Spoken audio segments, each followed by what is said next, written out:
Design Salvation, Episode 1. This is Design Salvation, your lifeline to better design with Dixie and Annie. Our mission is to share our conversation with you so we can all elevate our work and lifestyle. Welcome to the fold.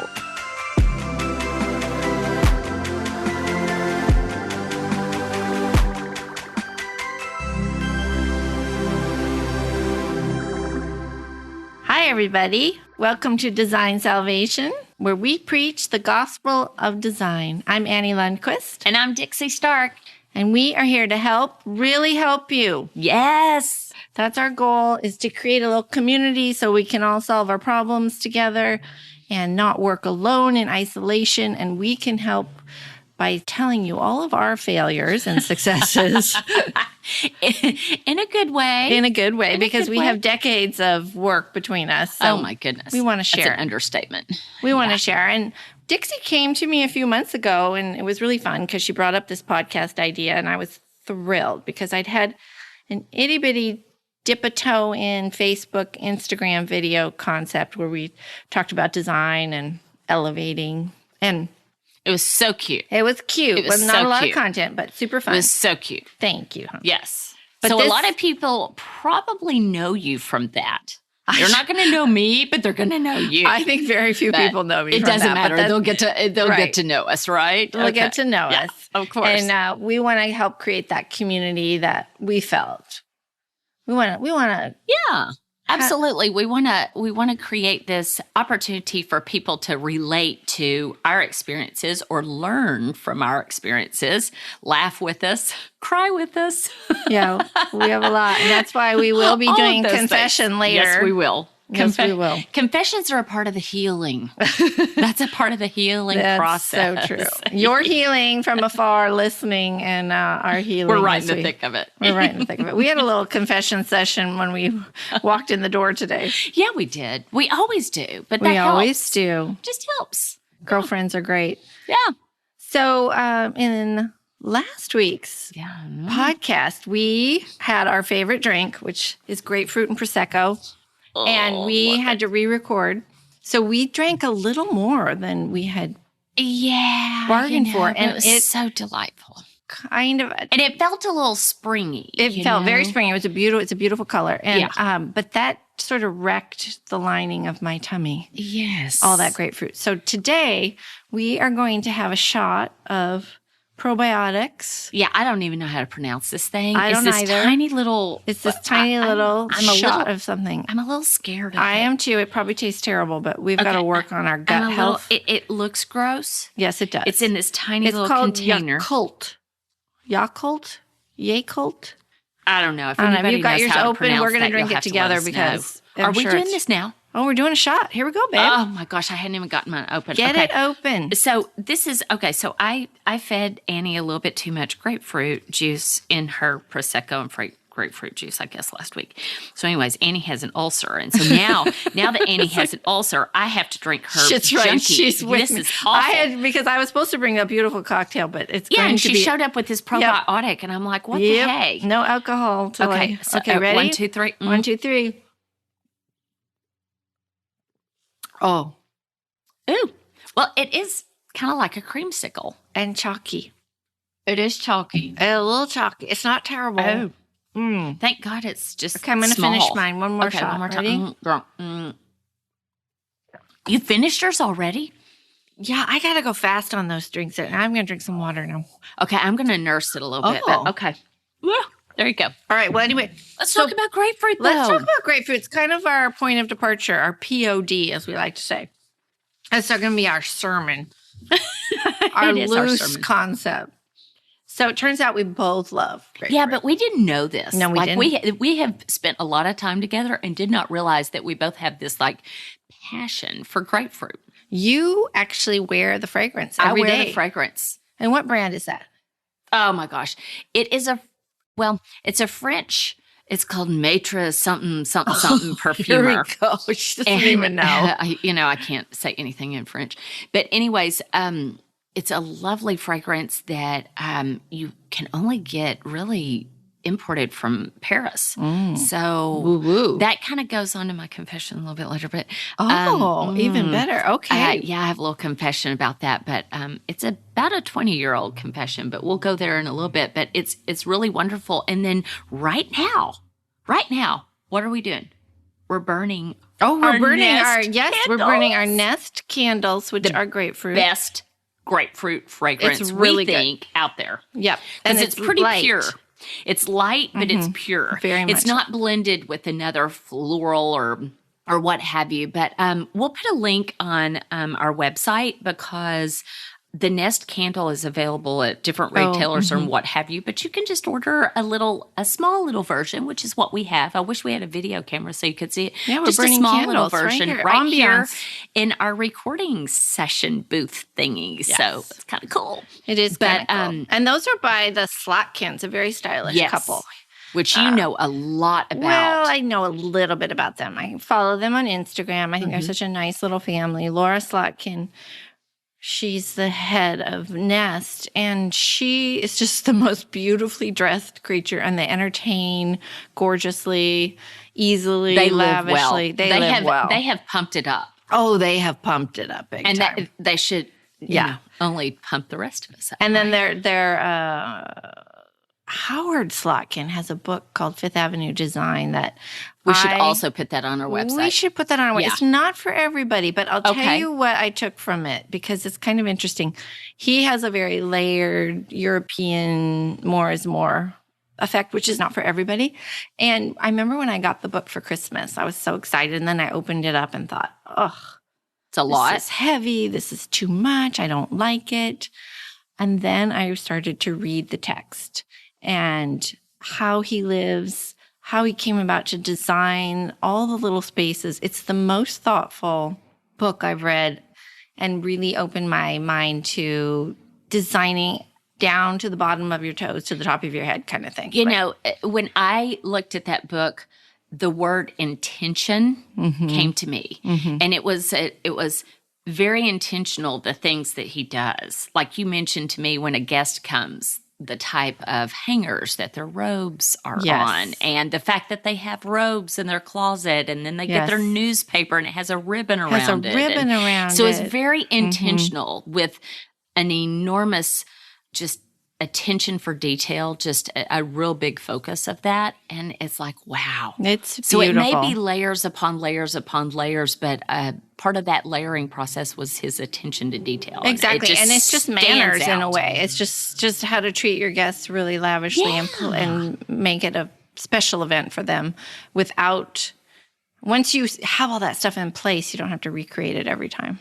No, because it's so well done. It's pretty special. It's just like when we encourage clients to buy and do the very best that they can do and afford.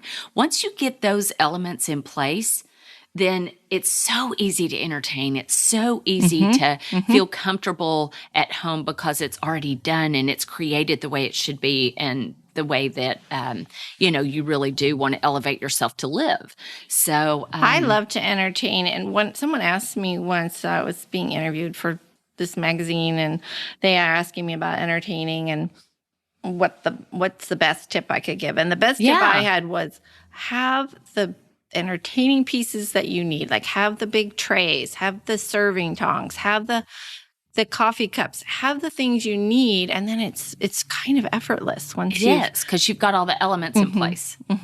Once you have all that, because it's when you don't have the right that you stress equipment, so to speak. I know that's kind of No, not a very but that's pretty exactly word it. for entertaining, but the thing that you do really well, and one of the things I think that we also strive is that not only do you have those things, Annie, but you live with those things and you use those things all the time. So they're not dusty. They're ready to roll. true. They just came out of, the sink is true. from being washed. Yeah. I mean, you use your linen napkins every day, so it's not like, oh, the linen napkins aren't ready to roll. No, you already are using them. And well, I have quite a quantity. That helps. that does too. But I look at Howard's book and I'm seeing him live the lifestyle that he entertains with. And so there's this correlation to where it's effortless and it's not, I'm just putting on my pretty, stuff because somebody's coming or I'm having a big party. And so that goes back to the whole like elevate your way of living. And it feels good. I mean, I will say my silver's tarnished, and I was rereading parts of that book, and I read this one paragraph where he said, "My head housekeeper Dora," and I thought, well, who has a head housekeeper? I don't even have one housekeeper. Exactly. So I know we can't rise to his level. No, that's category, insane. But we can get to where we have really made more and lived a better life. We can do it. We can do it. Yeah. We don't have to be Howard. But wow, he sure does it right. He does. I know. And the other inspiration from the book is why I want in the design show house that's coming next spring. We're doing a bedroom, but his closets have inspired me to completely upholster the closet that we get to do. I'm doing it with Joey Jagad, my colleague, another designer, and really make it simple, but it's still lavish. It's still like a little cocoon. Absolutely. Mm-hmm. And not in the normal way where it's just California you doing closets. Walls and ceiling, or are you just doing the walls? Oh, with the upholstery? You know what? TBD. Okay, TBD. I like that. I like that. So, the question is, are you incorporating any grapefruit?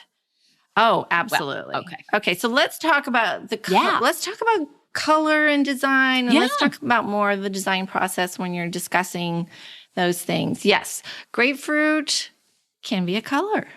Absolutely. Right? And I love to talk about color with clients in this evocative way that sort of primes the clients to your vision. Yes. Because they might not have one. No, most of the time they don't. That's what they come to us for. Or they're going to say, Annie, I hate pink. Dixie, I hate chartreuse. Right.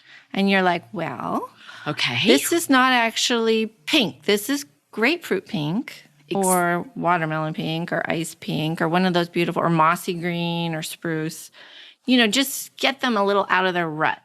Yeah, I think that we all are guilty of having these preconceived notions and ideas. And also we're guilty of what goes with what. And I don't know if that's a little society-based or if it's just some preconceived idea you had from a kid, experience or whatever it may be. But I think that descriptions are great, and I think visuals are so important. Yes. How do you go into a presentation like that? And maybe it's going to be a little bit of a tougher sell. Like challenge. The husband's not going to like the bedroom because it's too what he perceives as feminine colors or whatever. Yeah, a lot of times what I do when I'm looking for a scheme for a room anyway, I look at the surrounding. So oftentimes I give an explanation of why I've chosen this palette. I've chosen grapefruit because when you look out the window, you see the green, and that's such a beautiful, accent to the grapefruit. Or I tell them that it's because they're Western facing, and at the end of the day, the sky looks like the color of grapefruit, the sunset. The sunset. I may even describe that there's a particular flower, like a camellia bush or something like that is reminiscent of that color and how they would play off of each other. Those are things that I would do to kind of get them on board. And then as I present to them, obviously I'm bringing all sorts of visuals. Yeah. I don't usually do a color board for residential clients. Do you? No, I don't do a color board per se. Board. And I don't do a mood board per se either. Sometimes I do. Sometimes I'll do a mood board, but what I have found is that the mood boards work best when you do have color on them. I've tried to do mood boards before where I've done mostly neutrals, like shades of grays or linens that are natural or are creamy, and they don't really represent themselves very well. So I usually do that when touch and feel them. Yeah, you need to touch and feel. And so I'm more inclined to, talk to a client about a particular color scheme with visuals. And sometimes I might not have the right, color chip in my hand, but I might have the right fabric, or I might actually bring the darn fruit or a flower or a piece of their clothing out of their closet. I might go grab one of their scarves or whatever it is to exemplify, the palette that you're trying to get across, and let them know that, paint's one of those things that we can actually, customize. Right. Although I don't know about you, but I rarely paint strong colors on walls. I don't either. I think a little color goes a long way. I very, very rarely do, specifically in the Pacific Northwest. Now, when I've been on projects outside of the area, like further south. Yes. Yeah. Then they're more applicable. Yeah. And they seem they seem more at home there. But yeah, the Northwest does limit us to a certain extent. Although it does. I know you don't mind pink. A little dose here and there. And I love it. I have to be careful. It's not my first go-to. If I get to select the palette, but I definitely like it in small doses. But boy, I can grapefruit. I can go to town on that. You can go to town on that. So yes, use effective prompts. Broaden your client's color vocabulary. I was really happy because I just did a kitchen and it's just a warm white, but the color's sugar cookie. Oh, and I'm so excited because when it's done, I'm going to come with sugar cookies, I think. See? What a fun idea. I know, but it's so fortunate that was the name they gave it. You're like, this is a yummy name. I always use those terms, yummy and delicious, because I think that everybody, for the most part, can relate to those. But I love it when something is just so yummy, juicy, delicious, where you can just feel it in a different way. Totally. I use those words too, and my clients always laugh at me, but then they get it. Then they know what you're talking about. Yes. They're like some of the best descriptions. So I'm on board with that for sure. And I think we should probably do a podcast on how we do mood boards or not with clients. That should be a whole concept. We sort of just touched on it, but whether you do them really stagnant or whether they're loose, and you kind of just move the parts around. I think that's a whole interesting topic. And I will say just off the cuff right now, a lot of times, every project's different and it depends on the project. Yeah. It depends on the client. I have some clients that are more visual, more engaged, and others that aren't. So we'll do another podcast that would even help you figure out what is. Yeah, let's do that. I think the takeaway is just to be nimble. Yeah, and be able to create presentations for that specific client and not always be set on this is how I do my mood boards, and this is because it doesn't always work. Sometimes I think clients find it a little patronizing. Yeah, and I think that it can be intimidating. I think patronizing is a good way to describe it. Sometimes it just is not as personal. Yeah, and they, as you very well know, and I think we all recognize this, when you hire a professional, an expert to help you, it gets personal. You learn a lot about them and they give you a lot of information and insight, and they kind of open up to you a little bit. And so whatever is comfortable in that relationship is probably going to be your best bet for how to present to them. But that's a whole fun other topic. Yes. That is a whole nother. So I want to know some of your favorite products that are grapefruit or grapefruit inspired. Other than Nest, we know the Nest candle. The Nest candle. We know the Howard Slatkin book. So I have to do a little digging on, there's a lotion I love that actually sticks with you for a while. That's grapefruit. But I'll have to come back to y'all with that one because I can't quite remember. Just put it on the website. Yeah, we can put it on the website. We can put it on the website. We'll be like Annie's favorite lotion. And then I want to try it. Because I don't know what you're talking about. Yeah. And the other thing, I have a grapefruit. I love broiled grapefruit. Have you ever I had don't that? even know what that is. Oh, it's such an old-fashioned recipe. What the heck? I think they made it like in the 50s. I don't know. It seems very Palm Springsy to me. How does that work?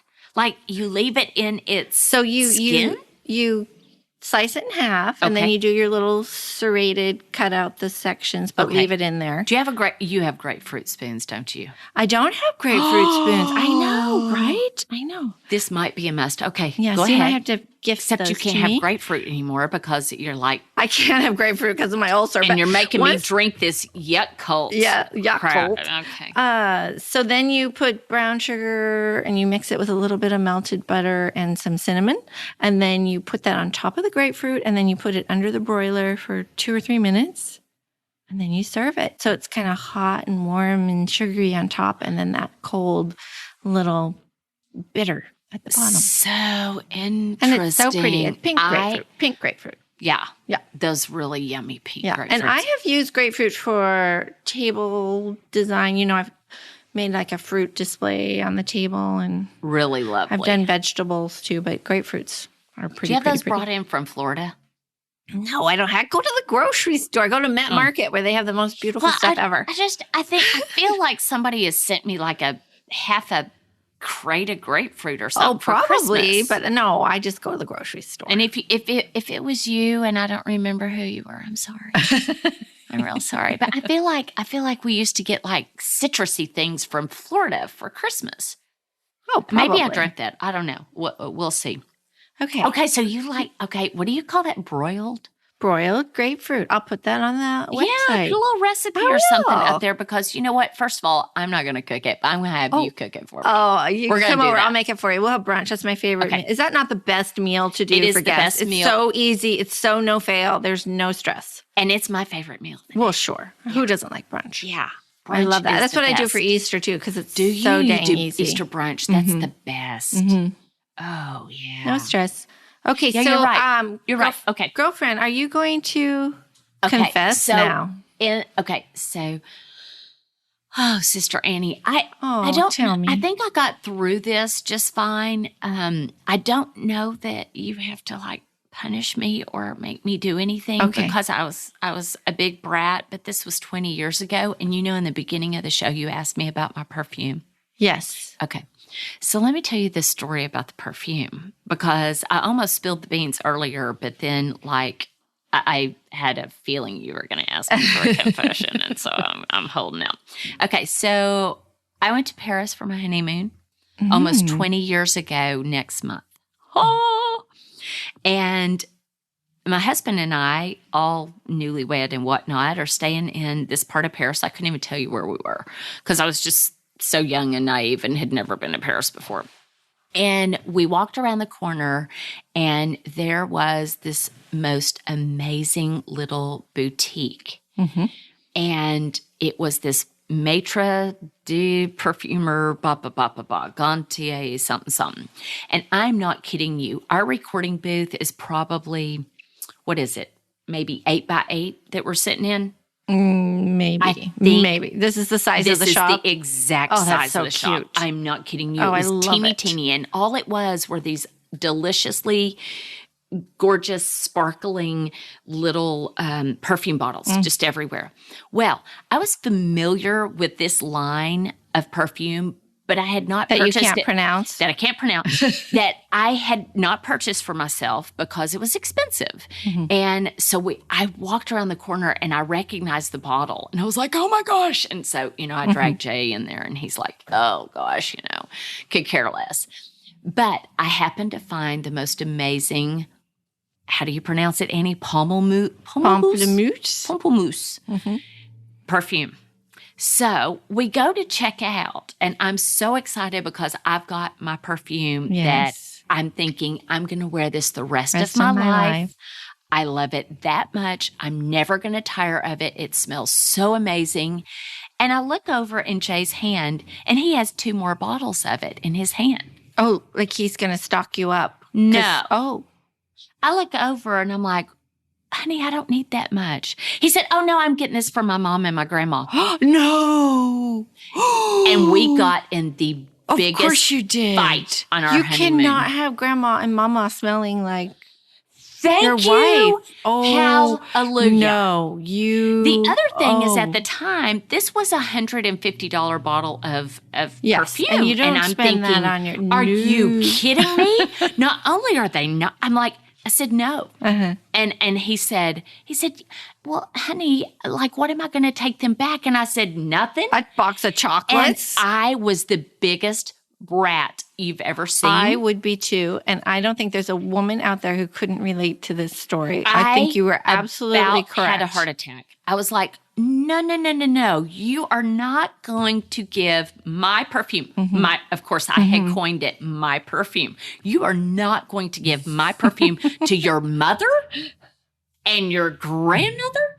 Like, no. no, the whole family doesn't need to smell like this. What if it doesn't smell good on them? He could not relate. He thought I was being just the biggest brat. I was like, I don't want to smell like your grandparents. So I took my bottle and I put it back on the shelf. And I was like, oh, you were bratty. This is not happening. And then did he do the same? Not happening. No. What? He did not. We ended up. Wow. He's stubborn. He should be in confession here. He should be in confession. No, he won. He came back home with 3 bottles of perfume. I'm the only one still wearing it. Of course. Well, there you go. It worked out. Maybe it wasn't worth fighting about when you realized that they weren't going to like it and persist. But here, I do have a task for you. You do? I do. Oh, no, you do? I thought that I had settled it. He knew why I was being a brat, and I'm the only one that's you just have one easy task. Okay, one easy task. What? You have to learn to pronounce it properly. In a French accent without the Arkansas twang. Okay, okay, let's talk about how I'm supposed to accomplish this. Do I get online and say, how do you say grapefruit? No, you will in French? show me the bottle when we are done with this podcast, and I will teach you, and then you will speak it correctly from now till evermore, because you do wear it every day. I do wear it every day. And you should respect that. Yes, sister. Okay, I do think that's a reasonable request. I could tell you, you know what, in a later podcast, I'll tell you another funny story about my French in Paris. I cannot wait. And I think I could probably match you with stories, not of mine, but of my travel companions. Oh, I have some good ones. Oh, that'll be fun, because you are the ultimate Francophile. I'm the ultimate Francophile, but I don't speak French. Let's be clear. But you can read it. I can read it, and I can.